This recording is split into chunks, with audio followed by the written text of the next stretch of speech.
Bienvenue à tous sur votre chaîne TV Actu France. Le second tour des élections législatives a donné une courte majorité au nouveau Front populaire. Retour sur l'échange explosif entre Clémentine Autain et Agnès Evran sur le plateau de France 2. Ce dimanche 7 juillet, le second tour des élections législatives a été marqué par une tension palpable sur le plateau de France 2. Le nouveau Front populaire, NFP, a remporté une courte majorité avec 174 députés à l'Assemblée nationale, suscitant de vives réactions de part et d'autre de l'échiquier politique.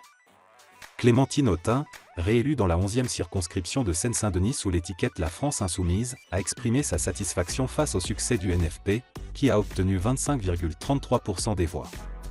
Elle n'a pas caché sa joie face à ce résultat inattendu, qui promet de secouer l'Assemblée nationale. Invitée à commenter les résultats, Clémentine Autain a rapidement été confrontée à la sénatrice Les Républicains, Agnès Evran.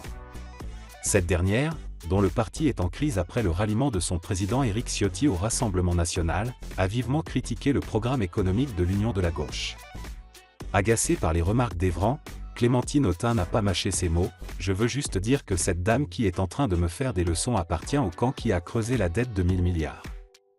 Anne-Sophie Lapix, journaliste de France 2, a tenté de modérer les échanges, rappelant qu'Agnès Evran n'était pas macroniste mais issue du noyau historique des Républicains.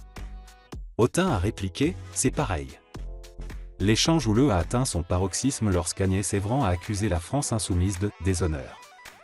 Les journalistes Anne-Sophie Lapix et Laurent Delahousse ont dû intervenir pour calmer les esprits. « On fait une petite pause », a déclaré Lapix, suivi de Delahousse « S'il vous plaît, s'il vous plaît.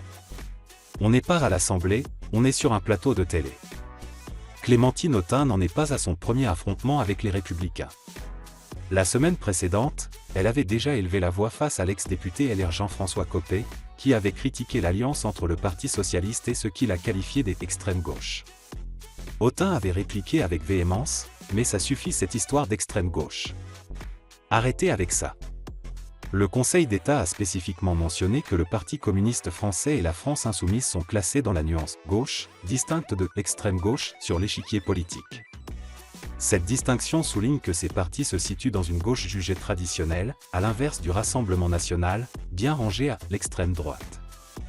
Les résultats des législatives et les échanges tendus sur le plateau de France 2 montrent que la politique française est plus divisée que jamais.